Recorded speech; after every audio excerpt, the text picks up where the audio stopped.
going on, guys? Once again, this is the Club of the Man 1993, and I am here live for my live review of Smackdown. We're about to lay the Smackdown on your candy asses as I talk about this show. Smackdown, of course, took place last night, July 17th. If I should make another reference. July 17th is a name I already botched. Let's try this again. July 17th is the name my contract comes.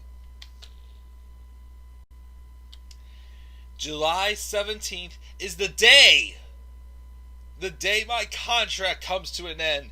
And trust me when I'm saying, I am leaving with the WWE Championship. And I'd like to think that this company will be much better after Vince McMahon is dead.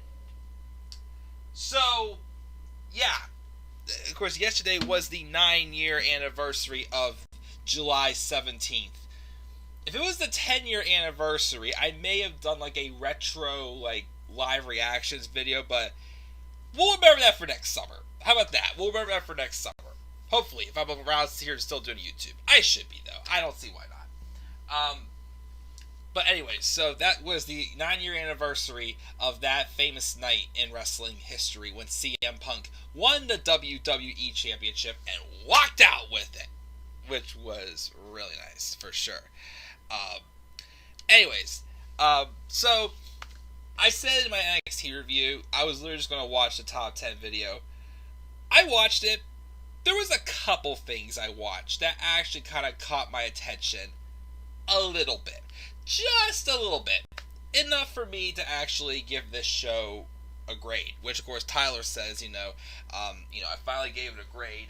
Yeah, it's still not available for him. So this is going to be a little bit more of a review. Because there was a couple things I actually would like to talk about this show. Not saying it was that great. It was not that great of a show. But, just some things actually worth discussing a little bit. So, we'll do this, and then again, in about an hour, I gotta get going to a grad party, and then I'm only going to be like an hour or two, but it's like an hour away, and then I'm coming back.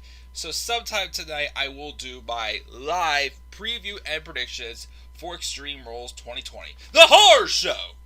As they keep calling it. The Horror Show! How about the overproduced stipulation show? Anyways, we'll talk about that when we get there. But let's get rolling. They see me mowing my front lawn. Okay, I'm going nuts. Anyway, so let's talk about this show. Alright, so we opened up first off with this pre-taped hype video. First off, is talking about who will win the Intercontinental Championship with AJ Styles and Matt Riddle. Of course, everybody's basically saying Matt Riddle. Alexa Bliss explains that she has a mystery opponent tonight on her show, Amona Bliss. The Miz and Morrison discuss if John Morrison's afraid of facing Braun Strowman tonight. We'll talk about that because I have a rant about that. Well, small one. Basically, it's once again me saying, why the hell did John Morrison come back? He's been treated like shit since he's coming back. Braun Strowman then shows up to say he hopes Bray Wyatt is watching, while the New Day and Shinsuke Nakamura and Cesaro are hyping up the match between Big E and Cesaro, and the winner, of course, gets to pick the stipulation for their tag title match on Sunday. So we started off with that, actually. Big E and Cesaro. Honestly, the match, from when I saw the highlights, wasn't too bad. Of course, I know these two can put on a good match. It's just, once again, what's this story? Again, I get, once again, Cesaro and Nakamura are begging for respect. Cesaro especially should be, because, he gets no respect around here. He doesn't get what he deserves. He doesn't deserve to be a tag team specialist, for crying out loud. Why has even Cesaro even had a run with the Intercontinental or the United States Championship? Seriously. You can turn him face, have him feud with AJ Styles for the IC title, since they may not be putting on Matt Riddle now. Who knows if they are going to or not. I'll talk about the future plans for that. AJ Styles and Cesaro, have they even had a match? Has AJ Styles and Cesaro had a match yet since AJ came to WWE? That actually would be a great feud. But whatever, he can't have a title to his own. He has to share them, which is why he has to constantly be in how many random tag teams. How many tag teams has Cesaro been in? What do you think? He was part of the I almost said the League of Nations. Dear God, no. Although there was a rumor of including him in the League of Nations when he came back after his rotator cuff injury. The Real Americans he was in. There was that. There was him and Tyson Kidd. I actually like that team of him and Tyson Kidd. They could have done a lot with that team. Unfortunately, Tyson's injury. The Bar, him and Sheamus, of course, which, was good, but once again, they were feuding over basically a title opportunity. Instead, they had to share it. Well, basically, they did that because, again, apparently Sheamus had been dealing with spinal stenosis. And now, he's in this random tag team with Shinsuke Nakamura. And again, why? Why? Just why? I don't get it. I do not get it. So, Cesaro wins after Nakamura caused a distraction. And of course, the biggest question, oh my gosh, what's the biggest stipulation? In the pre-hype video, and even in a segment afterwards I decided, obviously for weeks, what have they been doing? Nothing but showing tables. But in the hype video, they're saying it could be either a tables match or a steel cage match. I don't get why they're saying steel cage match if it's obvious all the way from the get-go. It's like, oh my goodness, what's this? I got a piece of popcorn stuck in my tooth right here. Should be good. No, it's still there. Now I got it. Okay, I tasted it. Okay. Oh my gosh, what's the stipulation going to be? A steel cage or a tables match? Well, when you bring out a freaking table after every single match, it's obvious it's a tables match. Yeah, and then they have, Cesaro say something like, I do a steel cage, it can be brutal, but I don't want to watch Big E go rubbing up against it or whatnot. I'm like, oh dear God. That's the reason why Cesaro does not want to have a steel cage match, is because of Big E doing fancy moves, suggestive moves on the cage. Like, give me a break. He can freaking do that for crying out loud on top of a table for crying out loud. That's your excuse for not picking a steel cage match? And I hate tables matches. I'm sorry, I've never been a big fan of them, because you win by putting your opponent through a table. One table. Why can't they get 2 out of 3 falls to the tables? Or, like I said, the only tables match, even though the wrong person went over, the only tables match I can say I actually kind of enjoy, because even though, once again, the wrong person went over, there was a lot of drama in it, and it was something different, was John Cena and Seth Rollins at TLC 2014. Because obviously the whole thing about hiding the evidence and whatnot, I don't know, it was different. I liked it. Now it's a tables match. Again, you have to put your opponent through one table. It's just I get it. It's like falling into a pit of fire, but it's just one table. How many, and it's not realistic, because how many TLC matches do we have, and how many tables do they use through that? It's like really, a tables match will be over in 2 seconds. 2 seconds, and that's it. So, I don't care. I mean, again, I think these two teams honestly could put on a good match if booked right. They're all 4 talented, but again, what's the story? Again, why are Cesaro and Nakamura a tag team? There's no story behind it. None. I mean, Nakamura and Sami Zayn were a thing because Sami Zayn felt he could heal people and whatnot, but then Cesaro just randomly tagged along with them. I still don't get it. So, we have that. Of course, we have King Corbin backstage interview, saying, Matt Riddle likes to walk around in bare feet. He's a little boy. AJ Styles better win tonight. Matt Riddle is getting already, a decent push already on the main roster. But the thing that's worrying me is the fact that he keep talking about how he wrestles in bare feet. And how he calls himself bro. I kind of get that.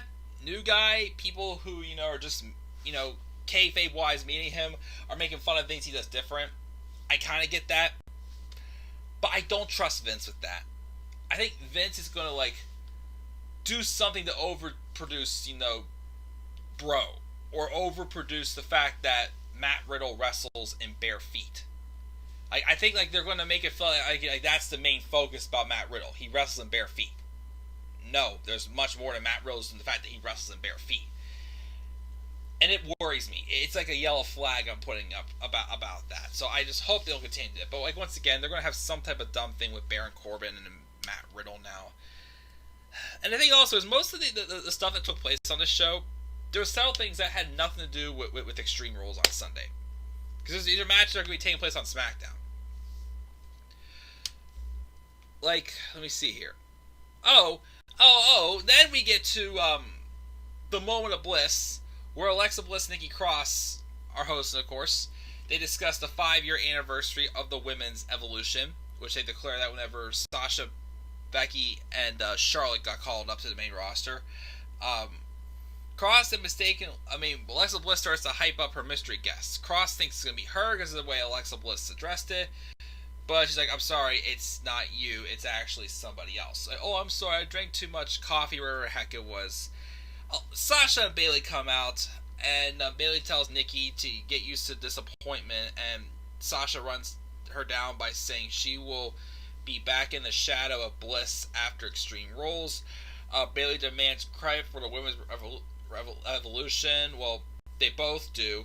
But then Asuka was revealed to be Alexa Bliss's special guest. Comes out, they all brawl, sets up for a tag match with Bayley and Sasha taking on Nikki Cross and Asuka. And defeats Nikki Cross again by putting her feet on the ropes. And Nikki Cross had some type of a meltdown afterwards. And it led to some backstage segment afterwards whenever, Nikki Cross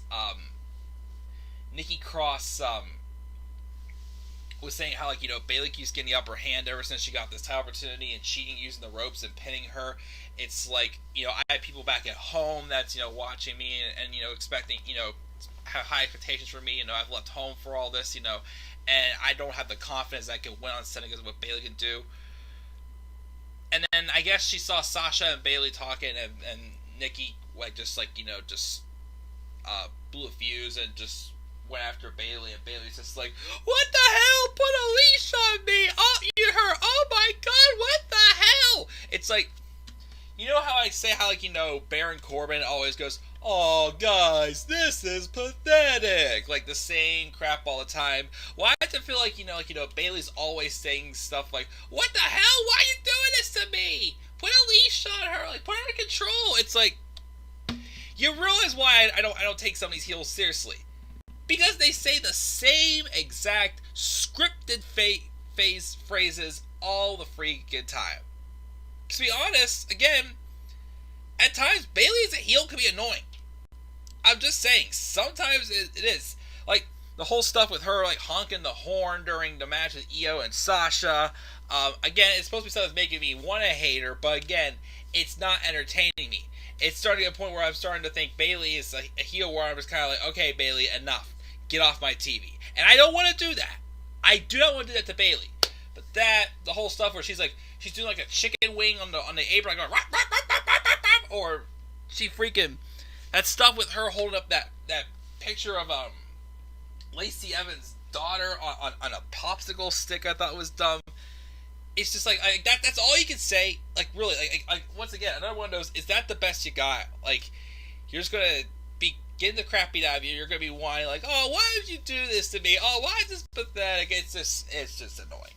So, and the other thing too, also, is this whole idea that Nikki Cross now all of a sudden having doubts about beating Bayley. My thing is well, here's the thing. It's a throwaway match. Nikki Cross is gonna lose. How are you gonna follow that up?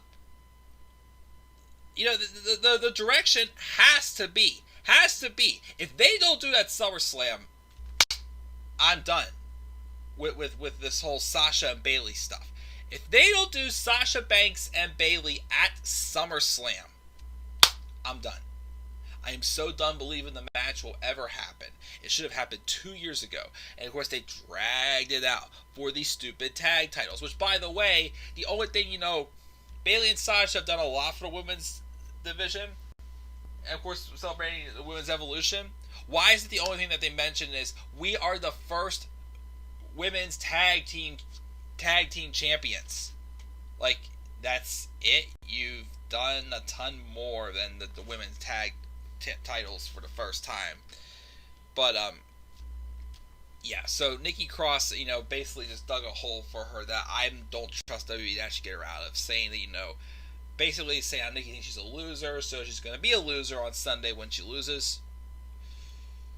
I don't know. Something needs to happen to prove me wrong with that. So we have that. We have a segment with Bray Wyatt at the Swamp, saying how he says how beautiful and peaceful this place is, camouflages the horrors which lie within. Wyatt refers to Strowman as a lost sheep. He created a monster, only to be left, or so he thought. The Swamp is a place where horrors feel at home, and once you enter, you never truly leave. He knows the monster is waiting to come home, and it still lies within Strowman, and Wyatt must control the gift he bestowed upon Strowman so he will end the monster that he has become. Braun Strowman, the choo-choo train among men, because once again, his Titantron now is emphasized him as the Strowman Express, comes out before his match with John Morrison, and he says he's prepared to walk through hell and stare the devil in the face, and the last thing he wants for him to do is turn into the Fiend, and he is everything bad that has ever happened to him. Again, we'll talk about my whole issue with this story in my preview predictions again, but Braun Strowman squashes John Morrison. Again, why the hell did John Morrison come back? Why the hell did he come back? Seriously. What's memorable about this run? Nothing. Just nothing. For crying out loud, he had his return ruined. He jobbed the Brock Lesnar in the Rumble. He won the tag titles with Miz. I actually thought that their run was decent. But then they dropped them, and then they're basically back to being jobbers again. Yeah. That's all John Morrison is. Lacey Evans defeated Naomi by pinfall. I didn't even watch that match. I didn't care because, of course, Lacey Evans is only a heel because of that stupid karaoke segment. And then we have Jeff Hardy addressing Sheamus backstage about how he's accepted this bar fight because, he can't run away from his demons and wish them away. He has to face them. And then Sheamus interferes. Then he says, see you next Friday. So I thought the bar fight was happening at Extreme Rules. Apparently it's happening on SmackDown next Friday. Whatever. Whenever it is, just get this feud over with. Then we had the main event. Good match. AJ Styles and Matt Riddle for the Intercontinental Championship. Mostly like a technical wrestling match. Some hard-hitting moments and whatnot. Styles won with a roll-up on Riddle, which is making me think, I first thought they were going to do this match at Extreme Rules, but I guess maybe they're waiting for a pay-per-view match at SummerSlam. It feels like, it was inconclusive, and then Matt Riddle was attacked by Baron Corbin afterwards, because, Baron Corbin's going to come out looking tough, getting nuclear heel heat, which they think he is, but again, he's not. He's getting the get off my TV heat, and that's all the show was. So obviously at some point before SummerSlam we're getting Matt Riddle versus Baron Corbin. I hope that's not at SummerSlam. Do it on SmackDown. Have a rematch with AJ Styles and Matt Riddle at SummerSlam. That's all it needs to be. Boom, shakalaka, we're done here. I gave SmackDown a C. A couple other little things I wanted to talk about, so I actually talk about them. So yeah, Sheamus and Cesaro should reunite as the Bar. Makes much more sense than the freaking artistic collective. How to fit a cage in a training gym? Who the hell knows? I like the Dudley Boys table matches, which those are probably good. Matt is getting buried on the main roster. So far, not yet, but I'm worried. The wild card rule is not back. Again, the only people who this part is this brand to brand invitation thing. And it makes sense in some ways because Asuka is actually feuding with Sasha. And again, Sasha and Bayley are able to go to all brands because they are the women's tag team champions. Charlotte had no reason to go to all brands. Io Shirai is NXT Women's Champion, yet she doesn't go to all brands. So I'm okay with what's going on with Asuka, Sasha, and Bayley. The whole thing about going to different brands is not overproduced. It's not. Um, Today's heels are pretty much. Let me see here. Lacey Evans throwing fits and throwing shoes all over a pointless karaoke contest, like the way you put it. Yeah, definitely. That's literally why Lacey Evans is a heel. All over a karaoke contest. Although I will say, I don't know where I was going with this. I didn't even watch the match with her and Bayley and watch the highlights. That's the only thing I didn't watch. I didn't even watch that. I didn't watch those highlights. So yeah, I gave SmackDown a C. Just a C. What are your thoughts, guys, on SmackDown? Again, I'll be back up here live right around 9 or 10 o'clock tonight to do my live preview predictions from Extreme Rules, the Horror Show. And we'll talk about that show and my thoughts on that tonight. So I gotta get it going in like half hour, 40 minutes. So I gotta start, working on the graphics. But that's gonna do it, guys. What are your thoughts on SmackDown this week? Leave thoughts down in the comment section below. Slap a like on the video. Subscribe or comment on my channel. Follow me on Twitter, @Brownie3. I'll see you guys later on for my Extreme Rules preview and predictions. Have a great rest of your day. I'll see you guys tonight. Peace out, everybody.